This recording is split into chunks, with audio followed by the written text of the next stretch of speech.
ternyata kalau era industri ini berjalan linear, ya, berjalan begitu saja dibiarkan, berkembang apa adanya, dengan orientasi mencari keuntungan sebesar-besarnya, dengan orientasi memajukan industri semaju-majunya, maka bisa jadi ya, pada akhirnya justru manusia itu akan terasing dari kehidupan.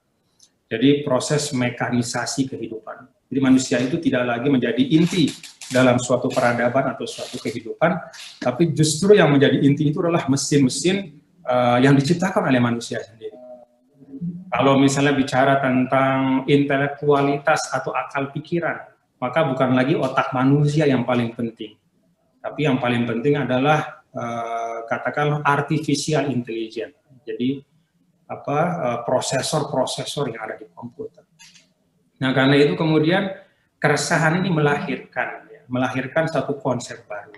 Jadi industri 4.0 itu yang kemudian menyebabkan terjadinya kegelisahan manusia, kekeringan spiritual, dan kehampaan dalam kehidupan. Ya. Hingga Ananda, para mahasiswa hadirin hadirat, kalau membaca banyak sekali negara-negara maju di Eropa, termasuk Jepang, itu ternyata memiliki tingkat bunuh diri yang sangat tinggi. Karena ada kegersangan.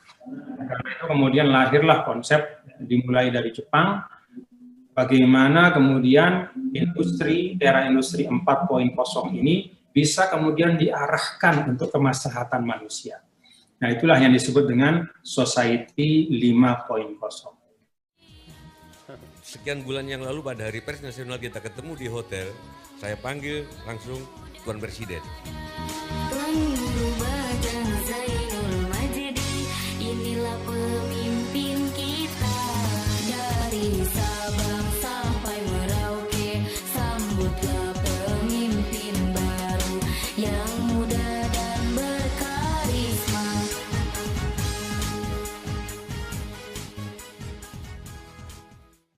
Bismillahirrahmanirrahim. Assalamualaikum warahmatullahi wabarakatuh.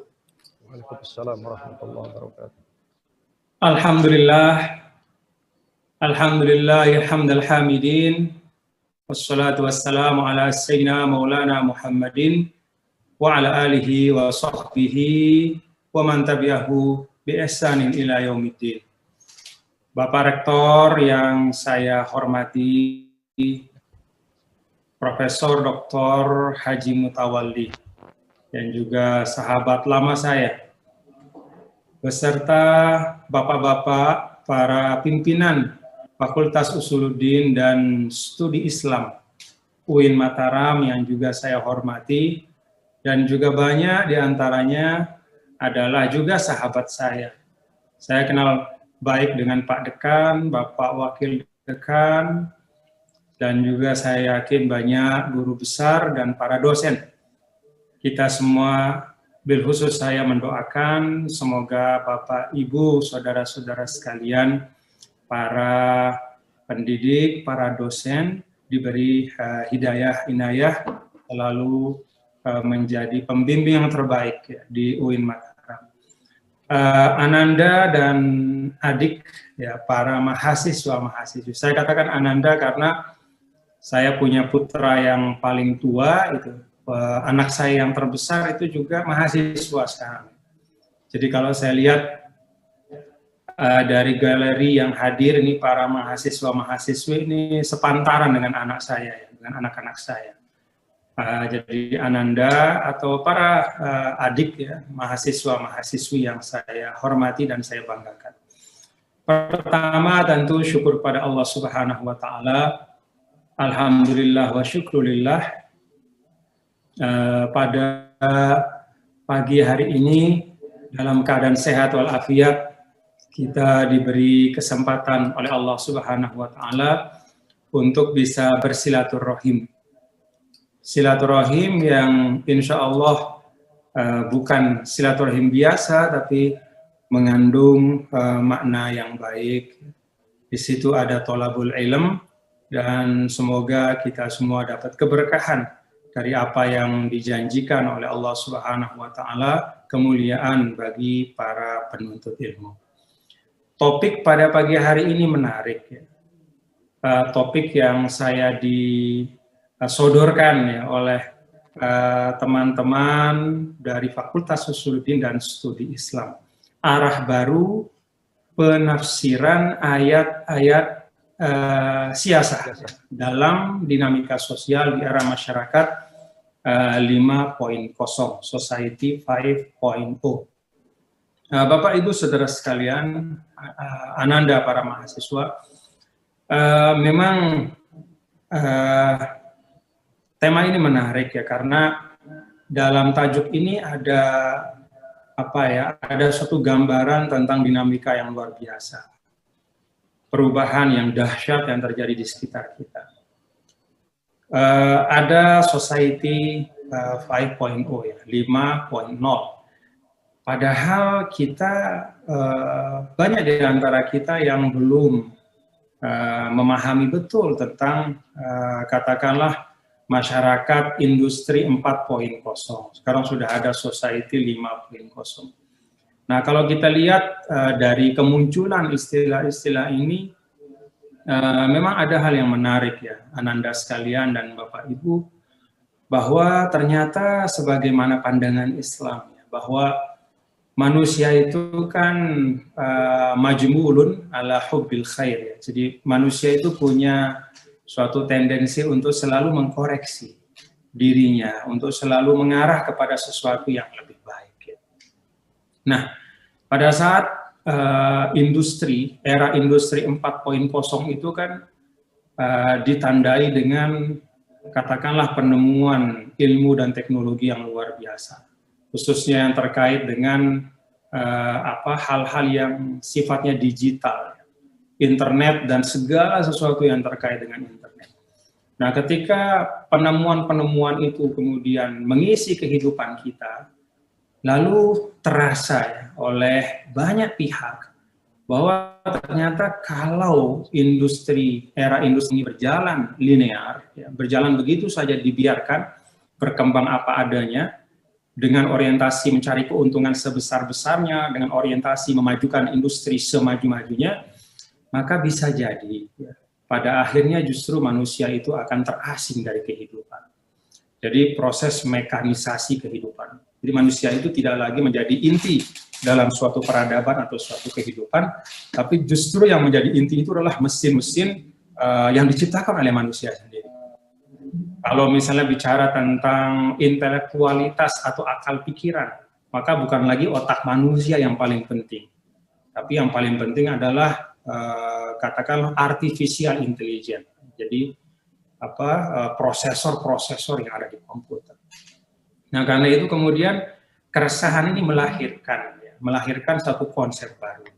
Jadi industri 4.0 itu yang kemudian menyebabkan terjadinya kegelisahan manusia, kekeringan spiritual, dan kehampaan dalam kehidupan. Ya.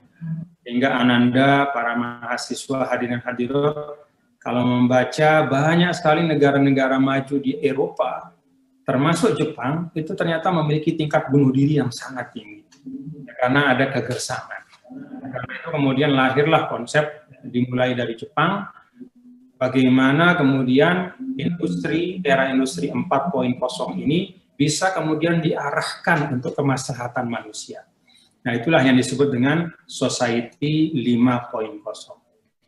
Jadi Society 5.0 itu ya intinya adalah bagaimana seluruh penemuan-penemuan teknologi dan hasil-hasil karya olah pikir manusia itu kemudian bisa maksimal bermanfaat untuk kehidupan manusia. Nah, jadi Bapak-bapak dan saudara-saudara sekalian, dalam era 5.0 ini kita semua ya, kalau kata orang dalam era 5.0 itu pertama yang paling penting itu adalah literasi. Jadi Ananda, para mahasiswa UIN yang hadir di kuliah umum ini, saya dorong Anda semua ya. Kalau kita lihat UIN Mataram ini sudah memiliki fasilitas yang luar biasa disiapkan oleh negara, maka sivitas akademikanya bil khusus para mahasiswinya itu harus punya semangat literasi yang kuat. Yang kedua, inovasi. Jadi inovasi itu artinya berpikir terbuka. Jadi bahan-bahan baku pemikiran itu ya dilihat dalam multi perspektif. Nah, termasuk nanti kita bicara tentang bagaimana kita memandang ayat-ayat siasah yang ada di dalam Al-Quran. Inovasi pemikiran itu tidak kemudian berarti bahwa kita meninggalkan akar. Tetapi inovasi pemikiran itu lebih kepada bagaimana mengaktualisasikan, bagaimana menjumpakan ya, antara teks dengan konteks, antara teks dengan realitas, antara teks-teks agama, Al-Quran dan hadis dengan hajat kita sebagai manusia yang hidup di dalam suatu entitas sosial yang namanya Negara Kesatuan Republik Indonesia. Nah, yang ketiga, Society 5.0 itu kata para ahli membutuhkan sikap inklusi. Ya. Jadi literasi, inovasi, dan inklusi. Inklusi itu artinya apa? Inklusi itu artinya ada akses yang terbuka kepada siapapun untuk mengakses semua hal-hal yang bermanfaat untuk kehidupannya. Dan karena itu kita melihat sekarang ya, Ananda semua, ya alhamdulillah ya kalau kita bicara tentang bagaimana belajar Islam saat ini, alhamdulillah kita melihat sumber pembelajaran itu sudah ada di mana-mana. Sehingga orang yang tinggal di kota ataupun yang tinggal di desa itu relatif memiliki kesempatan yang sama.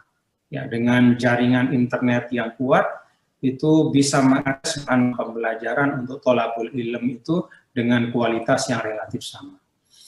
Alhasil memang Bapak-bapak dan saudara-saudara sekalian, Ananda semua, saya pikir ketika kita bicara tentang perubahan sosial yang luar biasa, dinamika kehidupan ya, yang berkembang sangat cepat, eksponensial kalau kata orang, itu kita tidak boleh gamang dan tidak boleh juga pesimis. Ya. Ini yang saya ingin sampaikan kepada Ananda para mahasiswa UIN ya. Jadi jangan pesimis terhadap perkembangan yang cepat ini. Jangan merasa bahwa perkembangan ini lebih cepat dari kemampuan kita. Insya Allah tidak. Ya, dengan minimal 3 hal tadi, terus memperkuat literasi kita, ya, semangat untuk memahami ya. Literasi itu kalau dulu, kalau kata orang kan cakupannya hanya baca tulis ya. Tapi sekarang literasi itu mencakup bagaimana menyelesaikan masalah yang kompleks. Lalu kemudian bangun inovasi ya, dan juga bangun jaringan ya, antara Anda semua sebagai mahasiswa UIN ya, dalam konteks kebaikan untuk bersama-sama kemudian memperkuat kapasitas intelektual Anda semua. Nah, itu tentang Society 5.0. Lalu, apa tantangan yang nyata yang kita rasakan? Nah, pada masa sekarang ya, Ananda semua, kebetulan kita tidak hanya menghadapi perubahan sosial yang sangat cepat, dilambangkan dengan Society 5.0. Tapi pada saat yang sama kita juga menghadapi satu tantangan besar yang namanya pandemi. Kalau kita lihat ya Ananda sekalian, baca sejarah, pandemi itu bisa mempengaruhi struktur sosial, merubah drastis ya. Termasuk bagian dari struktur sosial itu adalah kehidupan keagamaan. Kehidupan sosial itu termasuk diantaranya kehidupan keagamaan. Nah, dulu kalau kita baca dalam sejarah Eropa ya, Ananda, Bapak Ibu, hadirin hadirat sekalian, ada yang disebut dengan wabah kematian hitam, ya, pandemi pada abad ke-14. Nah, ketika pandemi itu terjadi pada abad ke-14, tidak hanya jutaan manusia yang meninggal, bahkan sampai konon 1/3 dari penduduk Eropa itu meninggal. Total sampai ratusan juta, lebih dari 100 juta di seluruh dunia. Tidak hanya jutaan atau sampai lebih dari 100 juta manusia yang meninggal, tapi juga tatanan keagamaan yang ada. Itu berubah drastis disebabkan adanya pandemi. Ilustrasi sederhananya begini, Ananda ya, Bapak Ibu Saudara sekalian. Dulu kan pada abad ke-14 itu sebelum terjadinya pandemi, itu otoritas sosial keagamaan itu ada pada gereja Katolik. Jadi orang kalau ingin mendapatkan jawaban atas segala sesuatu, dia datang kepada pemuka agama. Lalu menanyakan dan diberikan jawaban. Kalau orang ingin selamat istilahnya, dia datang ke gereja ya, untuk mendapatkan keselamatan dan pemberkatan lah istilahnya. Tapi kemudian ketika datang pandemi, ya, saat itu ternyata katakanlah berlindung ke gereja itu tidak menyelamatkan dari pandemi. Jadi orang yang sering ke gereja atau yang nggak pernah ke gereja ya tetap meninggal gitu. Nah itulah yang kemudian menimbulkan krisis keimanan. Lalu kemudian setelah pandemi itu lahirlah aliran baru dalam agama Kristen ya, itu yaitu aliran Protestan atau bahkan menjadi agama Protestan. Yang ingin saya sampaikan Ananda sekalian bahwa perubahan besar ya, katakanlah penemuan dan perkembangan ilmu teknologi yang luar biasa, yang kemudian dibarengi dengan satu pandemi, ya, suatu penyakit yang luar biasa, itu ternyata bisa merubah struktur sosial dan bahkan bisa merubah paham keagamaan dan cara beragama. Nah ini yang menurut saya penting untuk kita cermati bersama-sama ya Bapak Ibu dan Ananda sekalian, bahwa sikap keberagamaan dari umat Islam ya, pasca pandemi ini bisa jadi akan sangat berubah dibanding sebelumnya. Karena itu Ananda dan kita semua yang berada di dalam lingkungan pendidikan keislaman, Anda mahasiswa UIN, itu punya tantangan yang luar biasa besarnya ya, untuk ke depan bagaimana memastikan agar agama itu tetap bisa menjadi kompas kehidupan. Jadi agama tidak menjadi katakanlah sekedar artefak atau fosil peradaban yang menjadi sejarah, tapi agama itu tetap berperan dalam kehidupan. Karena itu paham keagamaan yang harus disampaikan kepada publik, ya, yang kita sampaikan kepada masyarakat itu haruslah paham keagamaan yang memang menjadi kebutuhan masyarakat, bisa menjawab problem mereka. Jadi tidak cukup ketika masa pandemi ini kemudian kita mengatakan wa kullu syai'in bil qada'i wal qadar wa kullu maqdurin fama anhu mafar, itu enggak cukup. Bahwa Bapak Ibu semua sudah ditakdirkan oleh Allah. Kalau takdir sudah jatuh, maka nggak bisa ada yang menghindar. Nggak ada yang bisa menghindarkan atau lari dari takdir itu. Tidak cukup seperti itu. Tapi harus ada penjelasan-penjelasan yang komprehensif ya, tentang bagaimana agama memandang pandemi ini dan bagaimana seharusnya kita sebagai umat beragama bersikap di dalam situasi seperti ini. Ini tantangan yang menurut saya penting dan sangat krusial ya, urgen untuk kita siap. Dan saya ingin sampaikan bahwa orang-orang yang nanti akan mengkhitab ya, atau menyampaikan kepada publik tentang Islam adalah Anda semua, para mahasiswa-mahasiswi UIN. Andalah akan menjadi ujung tombak agama untuk menjelaskan agama dengan bahasa yang baik agar agama bisa tetap relevan dalam kehidupan. Nah, karena itu saya masuk ke dalam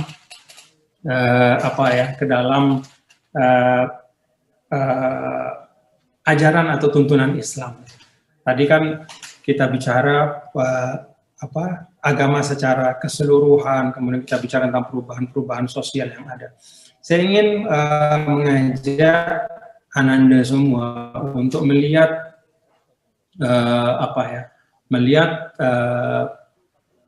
melihat agama kita. Islam, ya, kalau kita bicara dalam konteks peradaban, sering disebut dengan hadaratun nas. Hadaratun nas itu artinya suatu peradaban yang berpijak pada teks. Ya. Dan yang dimaksudkan dengan teks dalam hal ini ya tentu terutama adalah kitab suci Al-Quran. Menariknya di dalam konteks Al-Quran, kita punya teks. Teks itu statusnya di dalam sistem keyakinan kita adalah suci. sepenuhnya berasal dari Allah Subhanahu wa taala. Inna nahnu nazzalna dzikra. Jadi kalau dalam Al-Hijr itu ada penegasan ya. Kalau kita belajar ilmu bahasa Arab itu inna, di situ ada takidat ya.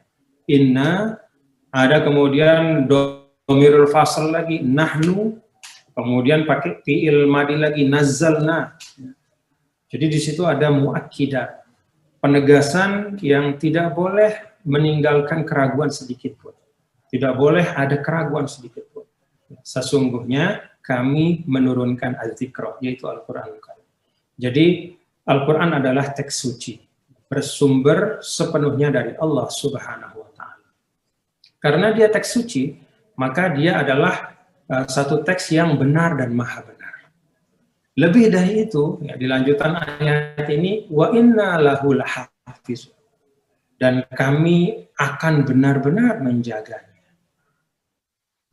Jadi tidak hanya bicara tentang validitas teks dari sisi bahwa ini adalah teks yang maha benar, tapi Allah juga menegaskan bahwa Allah memelihara teks ini selamanya. Jadi ada dua kombinasi dalam ayat ini yang memberikan otoritas mutlak kepada ayat-ayat Al-Quran. Nah, menariknya adalah Bapak-bapak dan saudara-saudara sekalian, walaupun Al-Quran menegaskan bahwa dirinya adalah teks yang suci, kebenarannya 100%, dan dipelihara oleh Allah Subhanahu wa taala selama-lamanya, tetapi pada ayat yang lain ya, ada firman Allah Subhanahu wa taala, wa anzalna 'alaika dzikra litubayyana lin-nasi ma nuzzila ilaihim wa la'allahum yatafakkarun. Dan kami telah menurunkan az-dzikra. Tadi di ayat Al-Hijr itu disebutkan az-dzikra, di sini juga az-dzikra, menunjuk kepada Al-Qur'an. Dan kami telah menurunkan kepadamu wahai Muhammad az-dzikra, yaitu Al-Qur'an, litubayyana. Jadi teks yang suci ini, yang kebenarannya tidak diragukan, valid selamanya, litubayyana. Ditugaskan Rasul untuk menjelaskan isinya. Nah, di sini mulai masuk peran manusia. Siapa manusia itu? Itulah Nabi kita, Nabi besar Muhammad Sallallahu Alaihi Wasallam. Litubayyana lin-nasi ma nuzzila ilaihim. Nah, ini surah, kalau tidak salah, An-Nahl ya. Litubayyana lin-nasi ma nuzzila ilaihim, atau menjelaskan kepada manusia apa yang diturunkan, dan bukan hanya kepada Nabi, ternyata dibuka ruang penafsiran itu. Wala'allahum yatafakkarun, dan agar mereka bertafakur. Nah, bagian akhir dari ayat ini, kata para ulama, inilah ruang yang dibuka oleh Allah Subhanahu wa taala kepada para ulama dan kepada kita semua ya. Anak-anak UIN, ya, anak-anak mahasiswa-mahasiswi Ananda semua, Sivitas Akademika UIN, dan kita semua ya, yang ingin belajar Al-Qur'an, dengan ayat ini dibukalah ruang oleh Allah Subhanahu wa taala untuk kita bertafakur. Di sini dibuka ruang oleh Allah Subhanahu wa taala untuk kita berpikir dan menggali makna dari Al-Qur'an. Maka ayat yang ada di dalam surat An-Nahl ini melengkapi apa yang ada di surat Al-Hijr. Teks yang suci yang sepenuhnya berasal dari Allah Subhanahu wa taala dengan kebenaran yang mutlak ya, dengan kebenaran yang mutlak, dipelihara selamanya, namun pada saat yang sama diberikan ruang kepada manusia, dimulai oleh Rasulullah Shallallahu Alaihi Wasallam dan kemudian oleh generasi-generasi seterusnya untuk memberikan atau mengambil makna, menginterpretasi, menafsirkan teks-teks yang ada di dalam Al-Quran. Kira-kira seperti itu ya, bagaimana teks Al-Quran itu menempatkan dirinya. Dia mendeklar dirinya sebagai teks yang suci, yang valid selamanya, tetapi juga membuka ruang ya, dengan penegasan jelas dari Allah Subhanahu wa taala bagi manusia untuk memberikan penafsiran terhadap teks Al-Qur'an. Tentu dengan penafsiran yang bertanggung jawab. Nah, Bapak-bapak dan Ibu hadirin hadirat sekalian Ananda semua yang saya hormati, kalau kita masuk ya pada bagian yang lebih khusus. Tadi Pak Rektor juga sudah menyinggung tentang ayat-ayat politik. Ada nggak sih, pertanyaan paling sederhananya, ada nggak sih ayat-ayat siasah itu dalam Al-Quran? Jadi, ada nggak sih ayat-ayat politik ya? Nah, kalau kita lihat politik itu bahasa Arabnya kan as-siyasah ya. Kalau kita lihat dalam mufradat Al-Quran ya, atau dalam misalnya kitabnya Ar-Raghib Al-Asfahani yang menjelaskan tentang kosakata Al-Quran, itu ternyata memang kata siasah sendiri ya, itu nggak ada dalam Al-Quran. Jadi di dalam Al-Quran itu sama sekali tidak ada kata as-siasah. Yang ada itu di hadis ya. Di hadis sahih kalau tidak salah, kanat Banu Israil tasusuhum ambiya'uhum gitu ya. Bahwa Banu Israil itu mereka dipimpin oleh para nabi-nabi mereka. Jadi nabi sekaligus juga menjadi raja dan pemimpin untuk Bani Israil. Tapi dalam Al-Quran itu tidak ada kata siasah. Nah, tidak adanya kata siasah ini bukan berarti bahwa Al-Quran tidak bicara tentang politik. Banyak hal di dalam Al-Quran itu yang kata terkait dengan masalah itu secara eksplisit tidak disebut ya, tetapi kandungannya itu banyak. Misalnya konsep akidah. Kita tidak menjumpai kata akidah dalam Al-Quran, tapi substansi atau katakanlah hal-hal yang terkait dengan akidah ya, itu banyak sekali diungkap oleh Al-Quran, walaupun kata akidahnya sendiri tidak disebut. Kata misalnya kalau kita bicara tentang akhlak ya, di dalam Al-Quran itu tidak ada yang kata al-fadilah misalnya, yaitu suatu kemuliaan ya, akhlak yang mulia. Tetapi ayat-ayat yang berbicara tentang kemuliaan akhlak itu banyak sekali. Nah, jadi tidak adanya kata politik dalam Al-Quran bukan berarti bahwa Al-Quran tidak berbicara tentang politik. Nah, karena itu kalau kita lihat ya, secara sederhana, itu para ulama mencoba untuk mencari pembahasan tentang politik dalam Al-Quran itu melalui ayat-ayat yang berbicara tentang hal ihwal, pengaturan negara dan pengaturan masyarakat. Jadi hal ihwal yang terkait dengan pengaturan masyarakat ya, hubungan antara pemimpin dan rakyat, bagaimana pemimpin melaksanakan tugas dan amanah. Nah, itu kemudian dari ayat-ayat itulah kemudian para ulama mencoba merumuskan bagaimana pandangan Al-Quran terhadap politik itu sendiri. Dan memang bapak-bapak dan ibu, dan bil khusus ya Ananda semua, sebenarnya kalau kata para ulama, kenapa sih Al-Quran tidak eksplisit ya, dalam satu kumpulan ayat tertentu secara eksplisit membicarakan tentang sistem politik?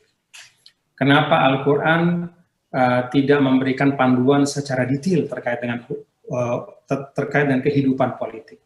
Jawabannya kata para ulama adalah karena memang dalam konstruksi Al-Quran, dan ini disepakati oleh ulama Ahlussunnah wal Jamaah, bahwa politik itu bukanlah termasuk aslun min usuliddin. Jadi ulama Ahlussunnah itu semua sepakat ya, bahwa politik bukanlah termasuk pokok agama. Politik dalam arti politik kekuasaan. Jadi al-imamah wal khilafah itu laisat aslan min usuliddin. Itu di kalangan Ahlussunnah wal Jamaah. Tapi termasuk minal fiqhiyat. Jadi pembahasannya itu adalah di dalam kitab-kitab fikih ya. Bukan menjadi pembahasan utama, bukan di dalam pembahasan di dalam pokok agama. Nah, karena itu ini ada beda sedikit ya. Kalau Syiah itu kan menjadikan imamah itu sebagai salah satu rukun agama atau rukun Islam. Kalau kita Ahlussunnah wal Jamaah, politik itu bukan pokok agama tapi minal fiqhiyat. Itu termasuk minal furu'. Nah, karena dia minal fiqhiyat, maka Al-Quran menyampaikan hanya pesan-pesan moralnya saja terkait dengan politik. Al-Quran tidak mendetailkan sistem apa yang harus dipakai, ya. Kemudian katakanlah seperti konstitusi, pasal 1, pasal 2, pasal 3, pasal 4, nggak ada. Tapi Al-Quran hanya memberikan beberapa kata kunci yang terkait dengan membangun suatu politik yang baik. Nah, yang kedua, bahwa politik itu kata para ulama kita, itu kotaknya di dalam Islam itu bukan dalam kotak akidah. Bukan juga dalam kotak ritual ibadah. Tapi kotaknya adalah kotak muamalah. Jadi kalau akidah, iman kepada Allah dan pokok-pokok akidah yang lain itu prinsipnya kan tauqifi. Tauqifi itu artinya sami'na wa ata'na. Apa yang disampaikan oleh Allah kita terima. Apa yang diminta untuk kita percaya itu prinsip akidah. Yang kedua, ritual ibadah juga sama, ya. Prinsipnya itu tauqifi, seperti kata Rasulullah SAW di dalam masalah sholat misalnya, ya. Shollu kama ra'aitumuni usalli. Jadi cara Nabi sholat yang diberikan uraiannya dan detailnya oleh para sahabat itu yang kita laksanakan, ya, tanpa improvisasi. Nah, sebaliknya, sedangkan ranah yang ketiga, kotak yang ketiga itu namanya kotak muamalah. Kalau akidah dan ritual itu tauqifi, maka muamalah itu, nah tadi Pak Rektor sudah sampaikan, itu ijtihadi. Jadi prinsipnya adalah ijtihadi, dimungkinkan untuk dibuka ruang, ya, bagi pemikiran-pemikiran kita bersama, kesepakatan-kesepakatan kita bersama untuk merumuskan apa yang terbaik. Nah, karena itu saya sebagai pengingat bagi kita semua, para hadirin dan hadirat yang saya hormati, bahwa dalam ranah politik itu hal-hal yang sifatnya klaim-klaim teologis, ya, atau istilah-istilah yang menyangkut keimanan dan kekufuran, ya, itu harus kita hindari. Tidak boleh karena katakanlah berbeda pandangan politik, lalu kemudian satu sama lain itu saling mengkafirkan. Jadi politik bukanlah standar keimanan dan kekufuran. Karena politik itu bukanlah termasuk pokok agama, dia termasuk furuq. Politik juga bukan bagian dari akidah, tapi bagian dari muamalah. Nah, karena itu kita akan bisa lebih bisa lebih berlapang dada, ya, di dalam menyikapi perbedaan-perbedaan, penafsiran, perbedaan pandangan politik, ya, yang berlandaskan kepada teks-teks Al-Quran ataupun Sunnah Rasulullah SAW. Karena teks-teks itu sifatnya ijmali, sifatnya umum, sehingga memungkinkan untuk lebih dari satu penafsiran. Nah, Bapak-bapak dan Ibu, saudara-saudara sekalian, para mahasiswa-mahasiswi, kalau sekarang ada pertanyaan, arah baru penafsiran ayat siasah. Saya menangkap ungkapan ini sebagai bagaimana sih kita mencoba memaknakan ayat-ayat yang terkait dengan politik di dalam Al-Quran. Kayak apa sih kita memaknakan?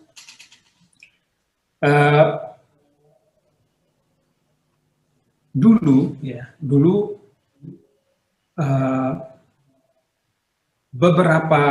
katakanlah beberapa kelompok itu berusaha untuk memaknakan ayat-ayat politik ini sesuai dengan frame ideologi.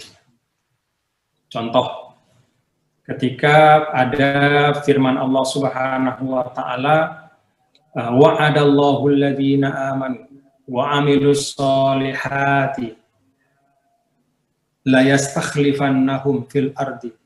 Wa'adallahu alladhina amanu wa amilus solihati minkum la yastakhlifannahum fil ardi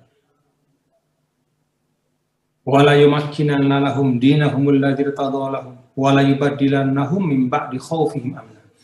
Jadi dari kata wa la yumakkinannahum itu kemudian dibuat satu teori tamkin istilahnya. Tamkin itu artinya penguasaan. Maka dari ayat ini kemudian dibangunlah suatu pandangan politik bagaimana kita bisa merebut kekuasaan. Nah, lalu lahirlah ideologi untuk yang disebut dengan katakanlah Islam politik misalnya. Jadi teori tamkin ini dijadikan sebagai suatu teori yang sentral. Segala hal ihwal bagaimana agar seluruh gerak kita ini ujungnya adalah mendapatkan kekuasaan. Apa yang terjadi ketika teori tamkin dalam ayat ini dimaknakan seperti itu? Kadang kemudian praktik politik yang dilakukan ternyata jauh dari nilai-nilai Islam. Jadi yang terjadi di lapangan adalah atas nama mewujudkan tamkin ini, lalu kemudian terjadilah fitnah memfitnah, bahkan kemudian saling bunuh ya. Kalau kata Imam Asy-Syahrastani itu masulla saifun fil Islam ala qaidatin diniyatin mithla masullat fil imamah. Pedang itu tidak pernah terhunus dalam sejarah Islam ya, ketika terkait dengan suatu ajaran Islam lebih daripada ketika pedang itu terhunus dalam hal perebutan kekuasaan. Jadi pedang itu paling banyak terhunus ya, dalam sejarah Islam, kata Imam Syahrastani, itu adalah ketika bicara tentang kekuasaan. Jadi ketika ayat tamkin ini dimaknakan untuk merebut kekuasaan, maka yang terjadi adalah menghalalkan segala cara. Nah karena itu ulama ya, mengkoreksi ya, beberapa ulama mengkoreksi kemudian memaknakan ayat ini secara lebih secara lebih etis ya. Memaknakan ayat ini tidak dalam konteks perebutan kekuasaan atau bagaimana menjadi penguasa atau pemimpin ya, tetapi lebih bagaimana membangun tatanan masyarakat Islam yang baik. Jadi bukan kata tamkinnya itu yang di stressing, tetapi wa'adallahu alladhina amanu wa amilus solihati. Jadi amanu wa amilus solihatnya itu yang ditekankan. Artinya apa? Yang didorong adalah bagaimana terus-menerus kita menerjemahkan pesan-pesan keimanan itu dalam kehidupan. Bagaimana kita terus mengisi ruang publik ini dengan amal-amal sosial, karya-karya yang baik yang bermanfaat untuk semua. Amanu wa amilus sholihat.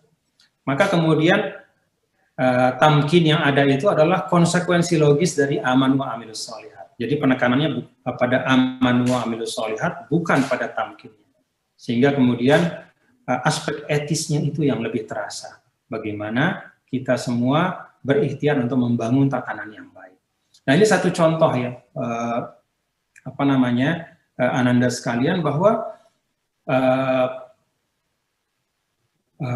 pesan Islam ya, itu sangat tergantung dari bagaimana kita membaca teks-teks yang ada. Karena itu ketika di sini ada tulisan arah baru penafsiran ayat siasah, saya mengajak kita semua untuk mari kita membaca ayat-ayat siasah yang ada di dalam Al-Quran. Yang pertama dengan catatan tadi ya, bahwa siasah itu bukan pokok agama. Yang kedua bahwa siasah itu bukan akidah dan bukan ritual tapi muamalah. Ya. Mari kita baca teks-teks yang terkait dengan itu dalam konteks yang relevan dengan hajat kita sekarang. Apa sih hajat kita? Kalau kita bicara sebagai anak bangsa, maka hajat kita yang paling utama adalah menjaga keutuhan negara kesatuan Republik Indonesia ini dan mengisinya dengan nilai-nilai Islam yang kuat. Nah, berdasarkan hajat itulah kemudian kita mencoba untuk mengambil makna-makna dari dari ayat-ayat politik yang ada.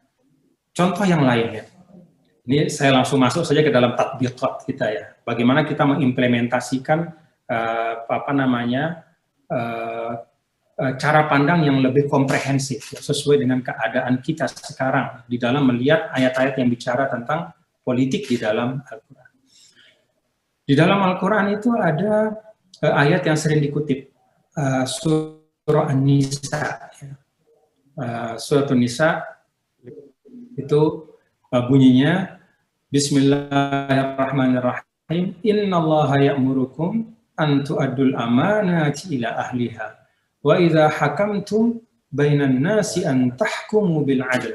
Innallaha ni'ma ya'izukum bih. Innallaha kana sami'an basira. Ya ayyuhalladzina amanu atii'ullaha wa atii'ur rasula wa ulil amri minkum. Wa in tanaza'tum fi syai'in ila akhir ayat. Nah, ada dua ayat. Ayat yang pertama, sungguhnya Allah Subhanahu wa Ta'ala memerintahkan kalian untuk menunaikan amanah kepada yang berhak menerima amanah. Dan apabila kalian berhukum, menetapkan keputusan, merumuskan kebijakan, itu hendaknya dengan berkeadilan. Kemudian di ayat yang berikutnya, wahai orang-orang beriman, taatlah kepada Allah, taatlah kepada Rasul, dan kepada pemimpin-pemimpin kalian. Bagaimana kita mengkontekstualkan ayat ini dengan kebutuhan kita? Dulu ada namanya salah satu di dalam bagian ilmu Al-Quran itu ilmu tanasubil ayati was suwar. Ilmu yang membicarakan tentang hubungan antara satu ayat dengan ayat yang lain, sebelumnya atau sesudahnya. Nah, kalau kita lihat dua ayat ini, ya, ayat pertama ya, kita kontekstualisasikan ya dengan bagaimana kita bernegara sekarang. Ayat pertama itu bicara tentang hak-hak dari rakyat. Apa hak dari rakyat itu? Hukukul mahkumin. Jadi hak-hak dari masyarakat. Hak dari masyarakat itu mereka tu'adul amanati ila ahliha. Jadi segala macam obligasi atau kewajiban-kewajiban pemerintah itu harus dapat terdeliver atau tersampaikan kepada umat, kepada rakyat dengan baik. Ya, sesuai dengan hak masing-masing. Kemudian rakyat juga berhak untuk mendapatkan keadilan. Wa idza hakamtum bainan nas an tahkumu bil adl. Kalau dulu kata tahkumu bil adl ini dibatasi dengan keadilan legal formal di depan pengadilan. Tapi kemudian kita lihat sekarang ternyata hak-hak rakyat itu tidak hanya terkait dengan hak mereka untuk mendapatkan keadilan ketika mereka berperkara di pengadilan, tapi hak rakyat juga mencakup bagaimana mereka bisa mendapatkan keadilan ekonomi, keadilan sosial, keadilan apapun namanya di dalam kehidupan berbangsa dan bernegara. Jadi cakupan makna amanat itu bisa diperluas, ya.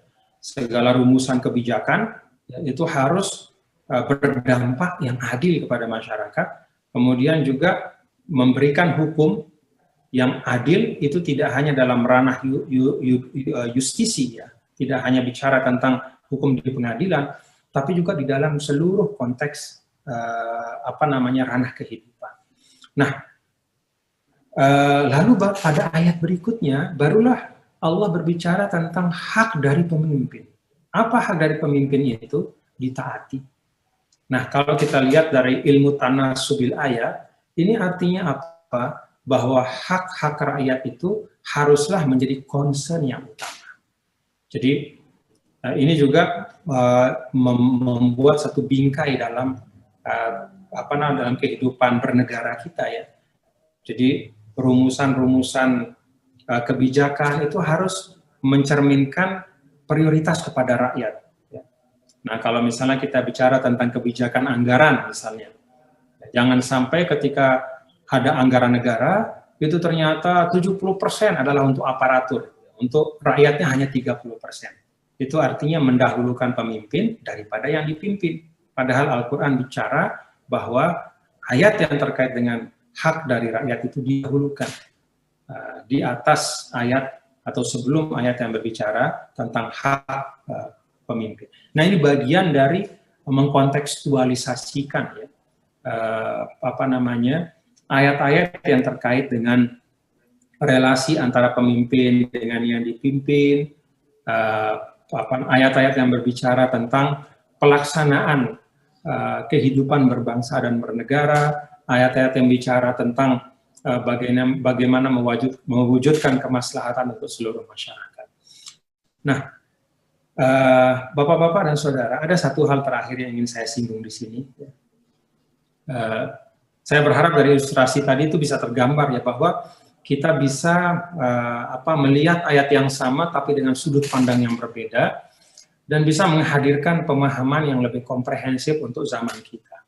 Karena sekali lagi saya ingatkan seperti yang tadi saya sampaikan bahwa perubahan ilmu dan teknologi yang luar biasa plus ya, wabah yang seperti ini itu potensial untuk menggeser ya, kehidupan keagamaan kita dan menghadirkan tantangan bagaimana membahasakan agama secara lebih tepat sesuai dengan kehidupan masyarakat dan kebutuhan masyarakat.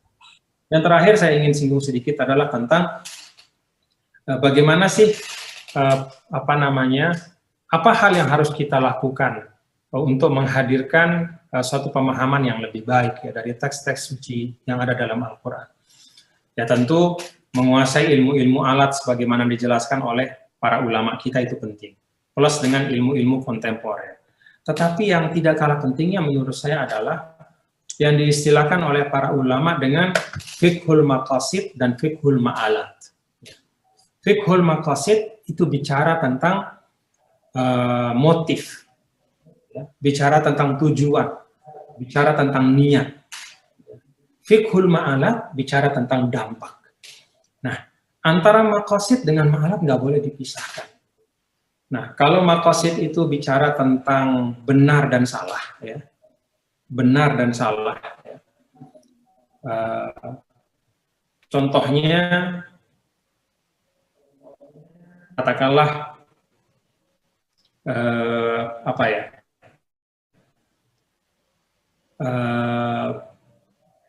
had ya, suatu hukum had ya, hadus sarikoh misalnya, hadus sarikoh hukum potong tangan. Nah, ada ayat tentang hukum potong tangan. Ini ilustrasi saja. Nah, dari sisi maqasid, hukum potong tangan itu memang diwajibkan ya, untuk hifzul mal, supaya orang tidak mudah untuk mengambil harta orang lain. Jadi dengan penegakan hukum potong tangan, maka akan menimbulkan efek jera yang menyebabkan orang-orang yang ingin mencuri itu tidak jadi mencuri, ya, sehingga aman ya, dari kejahatan-kejahatan seperti itu. Maqasidnya seperti itu. Ya. Nah, tapi ada suatu keadaan digambarkan oleh para ulama dengan ilustrasinya adalah la tuqta'ul aidi, ya, la tuqta'ul dilaksanakan pada saat peperangan. Nah, jadi ketika misalnya terjadi peperangan, ya, katakanlah pasukan Islam sedang menghadapi pasukan yang ingin katakanlah merusak agama, lalu di antara pasukan Islam itu ada tentara yang mencuri milik temannya. Nah, pada saat itu hukum potong tangan itu tidak diberlakukan. Kenapa tidak diberlakukan? Khawatir orang yang akan diberlakukan hukum potong tangan itu kemudian akan lari dan bergabung dengan pasukan musuh. Nah, ini satu ilustrasi sederhana. Jadi memotong tangan itu maqasid ya, untuk menjaga harta, tetapi ada ma'alat, ada dampak. Yang ternyata dampaknya itu mudaratnya lebih besar daripada mewujudkan maqasid. Nah, karena itu para ulama menyampaikan dua hal ini perlu kita ingat ya, ketika kita ingin memberikan ketika kita ingin menyelami makna dari teks dan kemudian menjelaskan teks itu kepada umat dan kepada masyarakat. Menghadirkan teks itu sebagai bagian dari tuntunan agama. Nah, ini penting ya, karena bisa jadi seperti ilustrasi tadi, maqasidnya bagus, tapi ma'alatnya nggak bagus gitu. Jadi ketika kita bicara tentang